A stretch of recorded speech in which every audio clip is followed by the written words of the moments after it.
அன்புக்குரியவர்களே, இந்த நாளில் உங்களை சந்திப்பதில் உள்ளபடியே கர்த்தரை துதிக்கிறேன், கர்த்தரை ஸ்தோத்தரிக்கிறேன். வேதத்திலிருந்து இந்த நாள் தியானத்திற்கென்று அதனுடைய தொடர்ச்சியை நாம் இந்த நாளில் தியானிப்போம். கடந்த நாட்கள் நாம் தியானித்து அதனுடைய தொடர்ச்சியை நாம் தியானிப்போம். ரோமர் 8 அதிகாரம் 28 வசனத்தை நான் வாசிக்கிறேன். அன்றியும் அவருடைய தீர்மானத்தின்படி அழைக்கப்பட்டவர்களாய் தேவனிடத்தில் அன்புவர்களுக்கு சகலமும் நன்மைக்கு எதுவாக நடக்கிறது. தீர்மானத்தின்படி அழைக்கப்பட்டவர்களுக்கு சகலம் நன்மைக்கு எதுவாக நடக்கிறது. வேதத்திலே பல பரிசுத்தவான்களை தேவன் அழைத்து நடத்தியிருக்கிறார். ஆபிரகாமை குறிப்பாய் அழைத்தார். எரேமியாவை தாயின் கருவிலே உருவேற்படும் நாட்களுக்காகவே அறிந்து அழைத்து நடத்தின ஆண்டவர். தாவீதை அழைத்து நடத்தின ஆண்டவர். மோசேயை அழைத்து நடத்தின ஆண்டவர். உங்களையும் என்னையும் அழைத்த ஆண்டவர் என்பதை நீங்கள் நானும் மறந்துவிடக்கூடாது. பவுலை அழைத்தார் ஆண்டவர். சவுலே சவுலே, முள்ளின் மீது உதைக்கிறது கடினமாமே, யார் அப்படின்னு கேட்கும்போது, நீ துன்பப்படுத்துகிற இயேசு நான் தானே என்று சொன்னேன். இப்படி எல்லா பரிசுத்தவான்களையும் அழைத்து தெரிந்து கொண்டு அழைத்து நேர்த்தியாக சகலம் நன்மைக்கு அதுவாகவே அவர்களுடைய வாழ்க்கையிலே அனுமதித்து கர்த்தர் நடத்திருக்கிறார். சிலரை ஜெனிப்பிக்கும் போதே அவர்களை குறித்திருக்கிற தீர்க்க தரிசனம் தாயாரிடத்திலையும் தகப்பனாரிடத்திலையும் சொன்னதை குறித்து கடந்த நாட்கள் நாம் பார்த்தோம். சிம்சோன், யோவான் ஸ்நானகனை குறித்தெல்லாம் நாம் கடந்த நாட்களை சற்று பார்த்தோம். ஒருவன் தோற்று போனான், ஒருத்தன் ஜெயித்தன் என்று சொல்லி. இன்றைக்கும் இஸ்ரவேல் ஜனங்களுடைய மனநிலையை நன்கு அறிந்து ஒரு பிரமாணத்தை கற்றுக் கொடுத்திருக்கிறார். வாசிக்கிறேன். உபாகமம் 17 அதிகாரம் 14 வசனத்தை ஆண்டவர் சொல்லுகிறார். வாசிக்கிறேன்.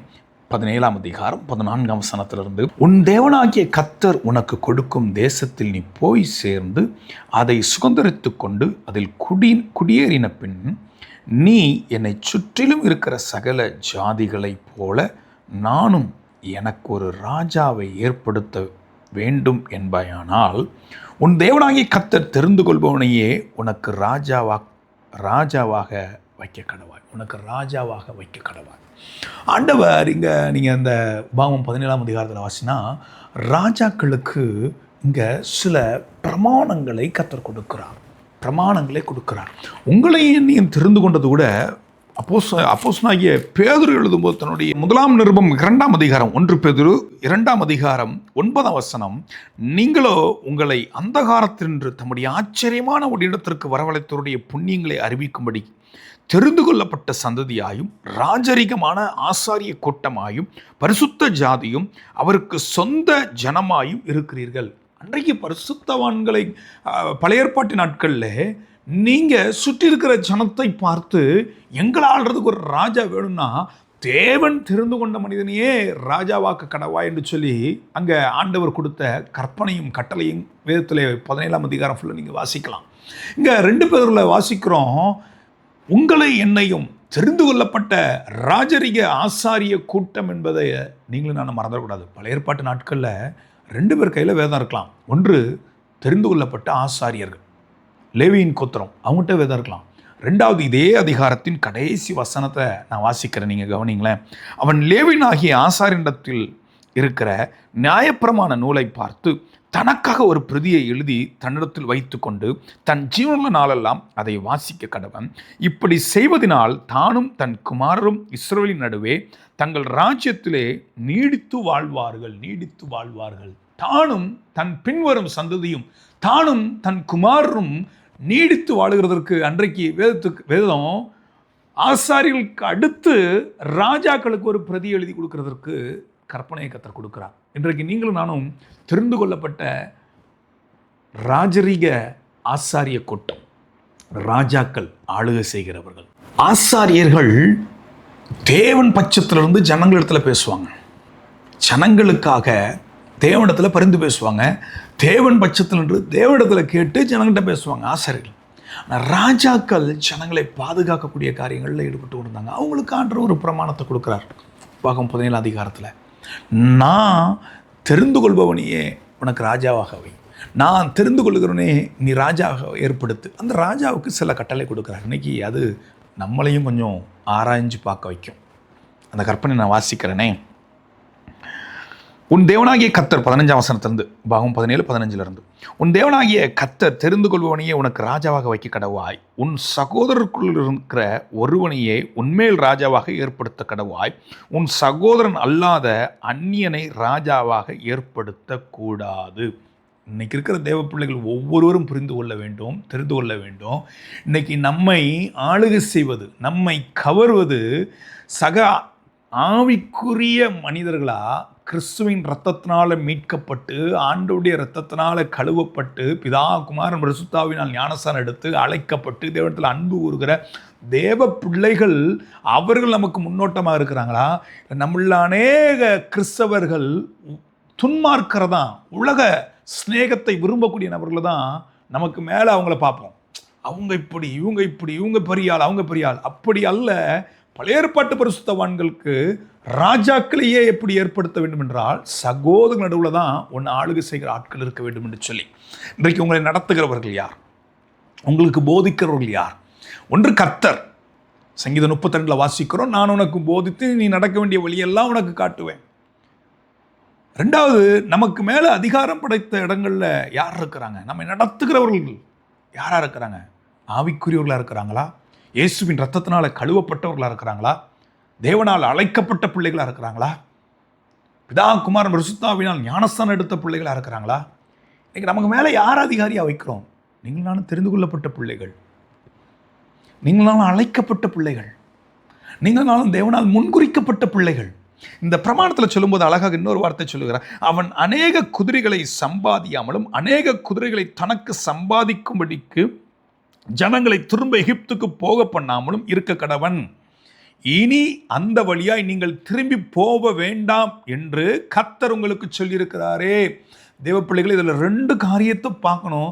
ராஜாவை எகிப்துக்கு போகக்கூடாது, ஜனங்களையே எகிப்துக்கு அனுப்பக்கூடாது. இன்றைக்கு நாம் விட்டு வந்த பழைய வாழ்க்கைக்கு நம்மளும் போகக்கூடாது, நம்மளால் இன்னொரு மனிதனும் போய்விடக்கூடாது. நாம் விட்டு வந்த பழைய அனுபவங்கள், பழைய பாவ பழக்கங்கள், பழைய இச்சைகள், பழைய கேடான சிந்தனைகளுக்கு நாமும் போய்விடக்கூடாது. மற்றவர்களை அந்த பாதையிலே அனுமதிப்பது அந்த ராஜாக்கு அழகல்ல. இன்னைக்கு நீங்களும் நானும் புதிய ஏற்பாட்டு நாட்களில் தெரிந்து கொள்ளப்பட்ட ராஜரிக ஆசாரிய கூட்டம் என்பதை மறந்துடக்கூடாது. பரிசுத்த சாதி என்பதை நீங்களும் நானும் மறந்துடக்கூடாது. அசுத்தத்தோடு கூட பழைய அனுபவங்கள், பழைய மனிதர்கள், பழைய ஐக்கியம், பழைய உறவுகள், பழைய மனிதர்கள் நமக்கு பிரமிப்பாக தெரிந்திருக்கலாம். அவர்கள் ஒருவேளை உலகத்தில் செல்வ சீமான்களாக இருக்கலாம், உலகத்தின் அதிபதிகள் இடத்துல சகஜமாக பேசுகிறவர்களாக இருக்கலாம், அதிகார வர்க்கத்தில் உயர்ந்த இடத்துல இருக்கலாம். ஆனால் ஒன்று நான் எச்சரிக்கிறேன், எவ்வளவு உயரத்தில் அவர்கள் இருந்தாலும் தேவனால் அழைக்கப்பட்ட உங்களுக்கு நிகராக ஒருவர் இல்லை என்பதை நீங்கள் புரிந்து கொள்ளணும். ரட்சிக்கப்பட்ட ஜனமே, ஒப்பானவன் யார்? கர்த்தரை தன் தெய்வமாக கொண்டிருக்கிற மனுஷன் பாக்கியவான் என்று சொல்லி வேதத்தில் வாசிக்கிறோம். தேவனால் தெரிந்து கொள்ளப்பட்ட மனிதன் பாக்கியவான், அவனுக்கு நிகராக ஒருவன் இல்லை என்று சொல்லி வேதத்தில் வாசிக்கிறோம். இன்றைக்கு நீங்களும் நான் நமக்கு மேலே அதிகாரியாக யாரை வைக்கிறோம்? யாரை பார்க்குறோம்? பழைய பாவ பழக்கங்களா, இல்லை சில மனிதர்கள் இடறி போகிறதுக்கு வாய்ப்புகளை ஏற்படுத்தி கொடுத்துட்றோமா? தொடர்ந்து வாசிக்கும் போது அவன் இருதயம் பின்வாங்கி போகாதபடி அவன் அநேக ஸ்திரீகளை படைக்க வேண்டாம், வெள்ளியும் பொன்னும் தனக்கு மிகுதியாக பெருக பண்ணவும் வேண்டாம். இப்படி சொல்லிட்டு தான் சொல்கிறாரு. நியாயப்பிரமாண புஸ்தகத்தை விட்டு அவன் விளைகிறக்கூடாது, கற்பனை அவன் வாயை விட்டு விளைகிறக்கூடாது, வசனத்தை அவன் விட்டு விளைகிறக்கூடாது. இப்படி தேவனால் தெரிந்து கொள்ளப்பட்ட சந்ததி தான் தாவீதின் சந்ததி. தாவீதின் சந்ததியில் நீங்கள் வந்த எல்லா ராஜாக்களையும் பார்த்தீங்கன்னா கர்த்தருடைய நியாயப்பிரமாணம், கர்த்தருடைய கற்பனை, கர்த்தரிடத்தில் அன்பு கூறுகிற காரியங்கள், தேவ பயம், எந்த ராஜாங்கத்தில் எத்தனை நாட்கள் இருந்ததோ அந்த நாட்கள் எல்லாவற்றையும் கர்த்தர் பாதுகாத்தார், கர்த்தர் நடத்தினார், கர்த்தர் ஏந்தினார். என்றைக்கு கர்த்தரும் மறந்தாங்களோ, குறிப்பாக நாளாகமங்களில் நீங்கள் உசியாவை குறித்தெல்லாம் வாசிங்கன்னா அவன் சிறு வயதில் ராஜாவாக வந்தான், சின்ன வயதிலே கர்த்தருடைய அனுபவங்களை பெற்றுக்கொண்டான், ராஜ்யத்துக்குள்ளே வந்தான். ஆனால் கர்த்தரை தேடின நாட்கள் அவன் பலப்பட்டான், கர்த்தரை தேடின நாட்கள் அவன் உயர்த்தப்பட்டான், கர்த்தரை தேடின நாட்கள் அவன் கனப்படுத்தப்பட்டான். ஆனால் அவன் பலப்பட்ட போதோ அவன் இருதயம் மேட்டின்மையாக ஆனது என்று சொல்லி வேதத்தில் வாசிக்கிறோம். அவன் இருதயம் மேட்டின்மையானது என்று சொல்லி. இன்னைக்கு தேவ பிள்ளைகளாகிய நீங்களும் நானும் அழைக்கப்பட்டு தெரிந்து கொள்ளப்பட்ட பிள்ளைகள், ராஜரிக ஆசாரிய கூட்டம் என்பதை மறந்துடக்கூடாது. யோசிப்போமே, தாவீதை கர்த்தர் தெரிந்து கொண்டார். அவன் தலைமுறை அத்தனையும் ராஜாங்கத்திலே அமரும்படியாக கர்த்தர் வைத்தார். அவ்வளவு உயரிடம். இயேசு கிறிஸ்துவ கூட ஒரு பேர் உண்டு, தாவீதின் குமாரன். அவர் திரும்ப வர போகும்போது தாவீதின் சிங்காசனத்தில் வீற்றிருக்கிறவர் என்று சொல்லி வேதத்தில் வாசிக்கும். அப்போ தேவன் தெரிந்து கொண்ட அந்த ராஜரிக கூட்டம் இன்னைக்கு நம்மையும் நம்முடைய சந்ததியையும் நமக்கு அடுத்து வருகிற தலைமுறைகளையும் நம்மை தெரிந்து கொண்டது போல அடுத்த தலைமுறைகளையும் கர்த்தர் நடத்த வேண்டும் என்றால் ஒன்று நல்லா புரிந்து கொள்ள வேண்டும். நியாயப்பிரமாண புஸ்தகம் அதில் அழகாக அதை நான் வாசித்து விடுகிறேனே. 18ஆம் வசனத்திலிருந்து, அவன் தன் சிங்காசனத்தின் மேல் வீற்றிருக்கும் போது அவனுடைய இருதயம் அவன் சகோதரர்கள் பேரில் மேட்டின்மை கொள்ளாமலும் கற்பனையை விட்டு வலதுபுறம் இடதுபுறம் சாயாமலும் இந்த நியாயப்பிரமாணத்தின் எல்லா வார்த்தைகளும் இந்த கட்டளைகளையும் கைக்கொண்டு இவைகளின்படி செய்வதற்காக தன் தேவனாகிய கர்த்தருக்கு பயந்திருக்கும்படி கற்றுக்கொள்ளும் பொருட்டு அவன் லேவினிடத்தில் போய் ஒரு பிரதி எழுதி வாங்க கடன்னு சொல்லி கடைசி வசனத்தை முடிக்கிறான். இன்னைக்கு நம்ம ஒரு தீர்மானம் எடுப்போம். நம்ம மாத்திரம் இல்லை, நம்முடைய சந்ததி தலைமுறை எல்லாம் கர்த்தருக்கு முன்னாடி நிற்கணும்னா உலக பிரகாரமான காரியங்களில் நாட்டத்தை விட்டு வேத வசனத்துக்கு முக்கியத்துவம் கொடுங்க. ஒரு சந்ததி அவரை சேவிக்கும் தலைமுறையாய் அது கர்த்தருடைய சந்ததி என்னப்படும் சொல்லி வேதத்தில் வாசிக்கும். அன்றையும் அவருடைய தீர்மானத்தின்படி அழைக்கப்பட்டவர்களாய் தேவனத்தில் அன்பு கூறுவதற்கு சகலமும்.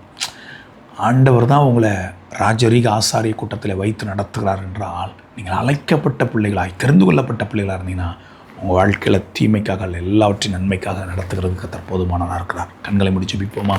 ஆண்டவரே, இந்த நேரத்திற்காய் கர்த்தரை துதிக்கிறோம், கர்த்தரை ஸ்தோத்திரிக்கிறோம். ராஜா, நீர் எங்களோட கூட பேசியிருக்கிறீங்க, எங்கள் கூட இடைப்பட்டிருக்கிறீங்க. ஆண்டவரே, இந்த நேரத்தில் தேவ தயவல்லவா எங்களை நடத்தினது, தேவனுடைய இரக்கமல்லவா எங்களை நடத்தினது.